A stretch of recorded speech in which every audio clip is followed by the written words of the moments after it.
Coming up on Network Africa.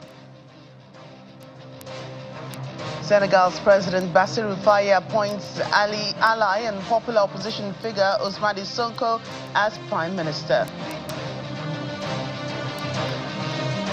Gabon embarks on national dialogue aimed at revitalizing its democratic institutions after 54 years under the Bongo dynasty.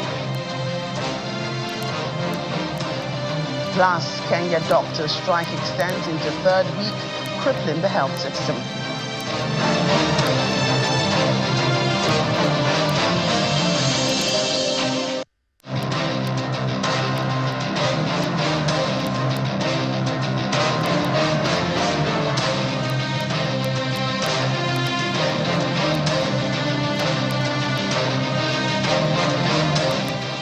Hello everyone, welcome to the program. I'm Joke Rogers here in Lagos. We begin today in Senegal, where the new president Bassirou Diomaye Faye has named the leader of the biggest opposition party, Ousmane Sonko, as prime minister in his first act as the West Africa's nation leader. President Faye made the announcement shortly after he was sworn into office on Tuesday, pledging systematic change after years of deadly turmoil under his predecessor, Macky Sall, a political opponent of Sonko. Ousmane Sonko is President Faye's political mentor, and the two had been imprisoned just before the March elections. They were granted amnesty alongside many other political prisoners. Mr. Sonko had originally been named as the opposition's presidential candidate until he was arrested and ruled ineligible to stand. During campaigns, both Mr. Sonko and Mr. Faye outlined radical political and economic reforms, including national reconciliation after months of turmoil sparked by their jailing. In his inauguration speech on Tuesday, President Faye said Senegal would become a country of hope with a strengthened democracy.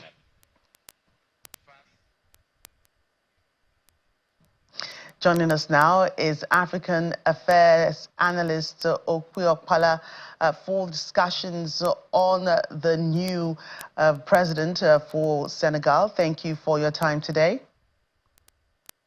Thank you so much. It's my pleasure. Right. So President Bassirou Faye appointed Ousmane Sonko as Prime Minister of Senegal. No surprise there, right? Well, every keen watcher of political development and the campaigns and the elections in Senegal would expect Sonko to play a major role in the government. However, maybe a bit of surprise to some that is playing an official role. I mean, everybody expected that he would be more or less the de facto president, just like it was. I think they've actually tried to play the formula of Putin and Medvedev.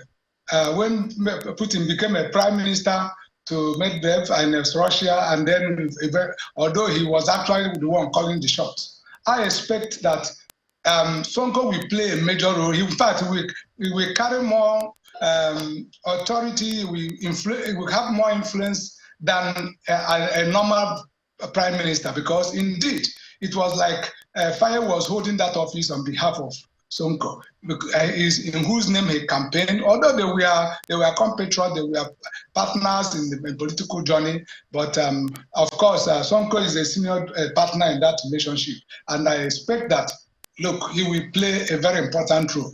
Even though what may be a little surprising to some is that he's playing is official. But even if he were to be outside the government, I expect that he will be the one making most of the decisions.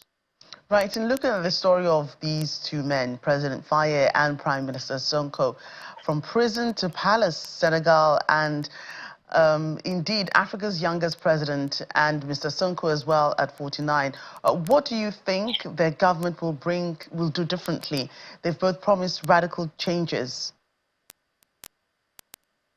You know, the saying is that I expect them, the challenges are there, but I expect them to draw on their political capital, the legitimacy that they have, in that they won a popular election. There is no challenge, nobody is challenging their winning. Therefore, I mean, they have that legitimacy, the wind is behind them to do most of the things that they need to do. I expect that they may promise radical changes, But now that they are in the office, reality may dawn on them. There's this usual saying that you campaign in poetry, but you govern in prose. They will now take stock of what has happened. They have promised that they will change the franc, they will distance themselves from France, and they do other things. Yes, they may still do that, and it may be in their interest be in the interest and interest of Senegal to make sure that exactly what was happening before don't happen. But of course, the reality may dawn on them, and they may know that, look, they have to negotiate some of those things. They may not go as far as they intended to go, but I expect that they will leave Senegal better than they have met them, because they are young people that are still very ambitious, and they have campaigned on bringing back real independence to Senegal and radical changes and all that. And they are young, and I believe that, they will succeed working together and then having the wind behind them, like they have now. Most of Senegalese support them. Most of the Senegalese are happy that they are there. So even have difficult decisions, they will be able to make it if it is in the interest of Senegal. Right, and they both face the challenge of carrying out national reconciliation while also working to ease the cost of living crisis, fighting corruption and creating jobs. And for the president, this is someone who has never previously held elected office. Does this matter in any way? You need some experience. But the experience you need does not necessarily mean that you will have the job of a president is that of a manager. You get results working through and with others, building networks, hiring competent people, and being able to decide between good decision and bad decision. This is actually what makes a good president. It's not necessarily whether, of course, he can hire experienced politicians to advise him where experience is necessary. He can get a few people who are competent, who are part of the old system, to at least be able to tell them what the system is. There must be a mix of experience and freshness. That's what Senegalese demanded. They wanted some break from the past, but they also need those who understand how the system worked in the past, the weaknesses of the system in the past, and then the strengths of the system, so that they can build on those strengths and also avoid the pitfalls that made the previous government not to succeed as much as they thought they would. So now there are lessons. Apologies. Are there lessons to be learned here, especially for other West African countries that are currently under military rule? Of course, there are many lessons to learn, not only by those under military rule, but even those who are similar under democratic rule. For instance, they say that vigilance, eternal vigilance, is the price we pay for democracy and for good governance. Senegalese, they did not take anything that was dished out to them by their leaders. When Macky Sall wanted to prolong his term, the Senegalese went on the street and continued.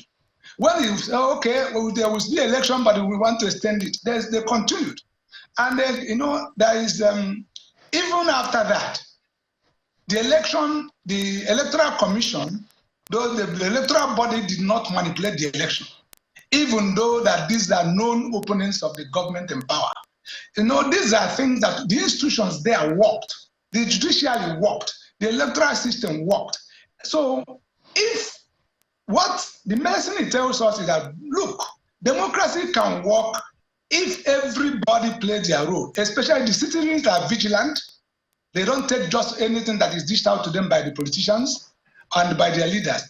Secondly, the military, the police, even when there were demonstrations, police were there, but the casualties were limited when you compare it to the volume of people that were on the street. In other African countries, probably you would have been counting casualties in hundreds, if not thousands. Yet, so the institutions, the lesson we need to learn is that the institutions there's an extent you can be loyal to a government, but the ultimate loyalty is to the people, to the nation.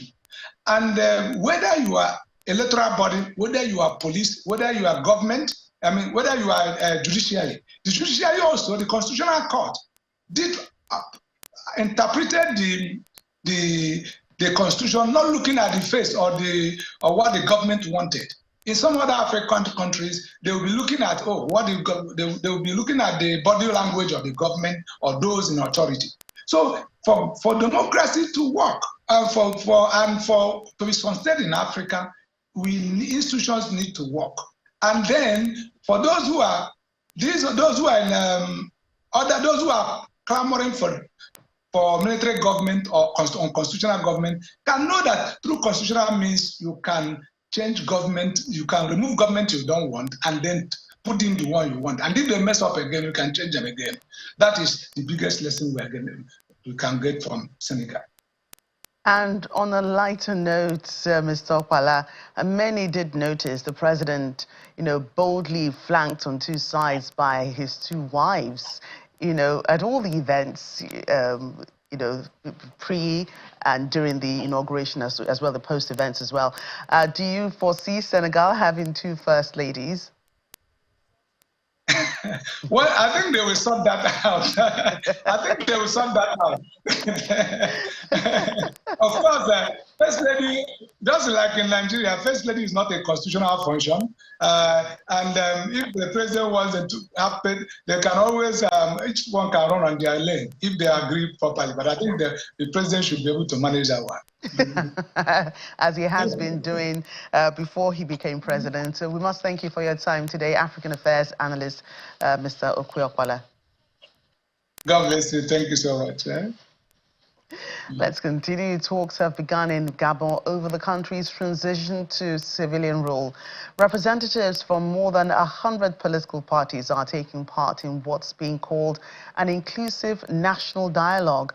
The process was initiated by the country's military leader, Brigadier General Brice Oligui Nguema, and is chaired by the Archbishop of Libreville, Jean-Patrick Ibaba.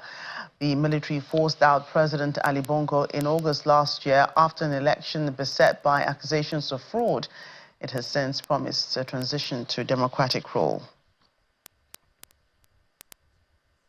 In South Africa, former President Jacob Zuma has filed an appeal against South Africa's Electoral Commission, which last week barred him from standing in forthcoming elections.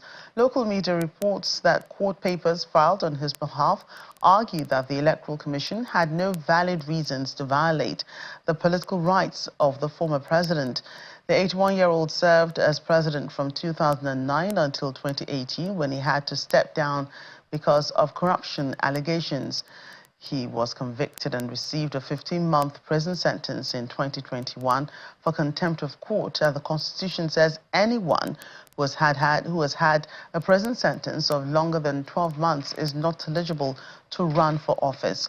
Since then, having left the governing African National Congress, he has joined the new Imokhonto Wesizwe party ahead of May's general election. Staying in South Africa, police services have shot and killed 9 suspects during a shootout in KwaZulu-Natal province. The gun battle happened at Desai in Marion Hill in the early hours of Wednesday morning. It's believed that the suspects were wanted for a string of crimes, including rape and house robbery. Police spokesperson Colonel Robert Netswinda says officers acted on intelligence and cornered the suspects before the shootout happened.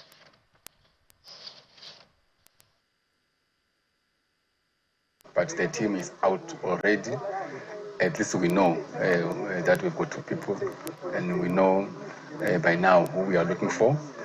And we suspect that they are armed with a rifle, could be more firearms. So the team is on the ground. We are searching for them. We are following some leads. We did not see anybody escaping from the house. So we believe that they were not part of the group when we arrived. But a day earlier, and we knew that the team is about 11 suspects, and our intelligence was so strong that when we arrived, we found at least 9. But the 2, for now, we are searching for them. We don't know where they were. Maybe we could have arrested them if they were here. But the fact that they were not with the rest of their group, suggest that they were somewhere else. Maybe they were out somewhere doing some crimes. We don't know. But safe to say, our team has got intelligence that they are following. And we believe that just a matter of time before we arrest them. Welcome back. An 8-year-old girl who was the only survivor of a bus crash in South Africa has left hospital and returned to her home country. Health authorities in the northeastern Limpopo province where the crash took place say she is now in stable condition and flew from Polokwane Airport on Wednesday morning to Botswana. Pictures posted by the authorities show the girl being transported to her flight via wheelchair. A blanket covers her face and she appears to have a bandage wrapped around her head. Last month, 45 pilgrims were traveling from Botswana's capital to an Easter service in the South African town of Moria when their vehicle crashed through a barrier and caught fire upon hitting the far ground below. The surviving girl was hospitalized with serious injuries. More from South Africa, where the police services have apprehended a suspect in Plettenberg Bay for poaching. The detained 44-year-old man was Jeffrey's Bay was found with 34 kilograms of abalone valued at 62,000 rands. Meanwhile, Minister of Forestry, Fisheries and Environment, Barbara Creasy, has revealed a surge in poaching incidents compared to the previous year. In 2023, 499 rhinos were poached nationwide, with 307 of them tragically lost in KwaZulu-Natal alone. The South African National Park urges the public to promptly report any threats to wildlife. Sandparks rangers at Garden Road National Park suspected the poaching activity at Grootbank Forest Hall, which is in the western side of Nature's Valley. After noticing the patrol that was underway, 4 divers came from the sea and started running.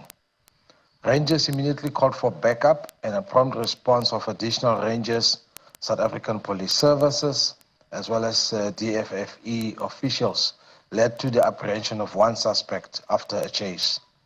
Unfortunately, the other 3 suspects ran into the thicker forest area, which made it difficult to continue their pursuit. The arrested suspect is detained at SAPS Plettenberg Bay with 34 kilograms of abalone, which has an estimated street value of just under 63,000 rand. Sandparks encourages the public to report any suspicious activities that may threaten our wildlife and protected areas. Botswana's president has threatened to send 20,000 elephants to Germany in a dispute over conservation. Earlier this year, Germany's Environment Ministry suggested there should be stricter limits on importing trophies from hunting animals. President Masisi says this would only impoverish people in his country as elephant numbers had exploded as a result of conservation efforts, and hunting helps keep them in check, adding that herds are causing damage to property, eating crops and trampling residents. Botswana is home to about a third of the world's elephant population, over 130,000 more than it has space for. The country has previously given 8,000 elephants to neighboring Angola and has offered hundreds more to Mozambique as a means of bringing the population down. Meanwhile, Mozambique's Agriculture Ministry has banned the import of dog breeds considered to be dangerous. The decision is aimed at combating the numerous dog attacks that have been reported all over the southern African country. The ban affects 26 breeds, including pit bulls, Rottweilers, bull terriers, bull mastiffs, German shepherds, and others. However, the measure excludes dogs used by public security agencies, private security companies, and disaster and rescue services. Guide dogs and companion dogs for disabled people are also exempt. All banned breeds that are already in the country, as well as their crossbreeds, must be registered with the authorities within 60 days. Dog bites are common in Mozambique. In the first half of last year, around 9,000 people were bitten, and a reduction of 21% from 2022. Some of the attacks have ended in serious injuries, amputations, and even death. At least 10 civilians have been killed in Eastern Democratic Republic of Congo during an attack officials believe was carried out by allied democratic forces. Officials in Mangina, North Kivu province say that the rebels set fire to a healthcare center, looted shops and burned down houses in the village of Mangudomo. A patient of the health center is reportedly among those killed during the attack. The ADF was originally formed in Uganda in the 1990s, but after being routed by the army, remnants of the group fled across the border to the DR Congo. Since then, the Ugandan and Congolese armies have launched a joint military operation against the group.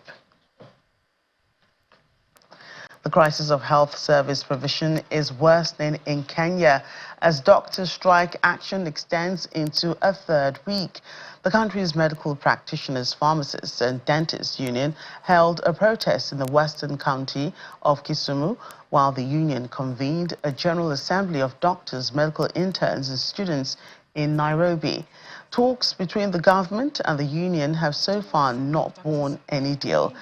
The striking professionals demand, among other things, comprehensive medical cover for the doctors, that the government posts 1,200 medical interns, and accuses authorities of failing to implement a raft of promises from 2017. The striking professionals also demand the payment of salary arrears. Local media reports that the impact of the 3-week strike is being felt across the country, with many patients left unattended or being turned away from hospitals across the East African nation. The doctors began their nationwide strike on March 15.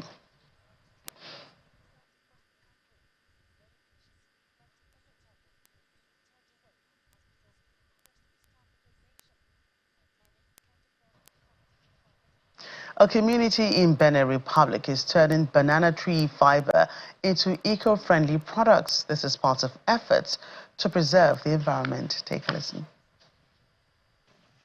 Community residents in Benin have embraced eco-friendly production methods by utilizing banana tree fiber to create various items and clothing in the village of Akodeha, located in the commune of Kome. This is led by agricultural entrepreneur Kosi Jiko with members of the Cooperative Africa Terra. Spearheading this sustainable initiative, it is a meticulous process of transforming banana tree fiber into products like hats, bags, and decorative items. However, despite the villagers' dedication to eco-friendly practices, community members face challenges accessing necessary materials and resources. Kosijigo highlights the need for assistance in providing essential resources, emphasizing that without electricity, production becomes difficult. In Akodeha here, there is no electricity in the village, and without electricity, the production will not be abundant. Soon, people will start asking for even more. So we need resources, we need tools.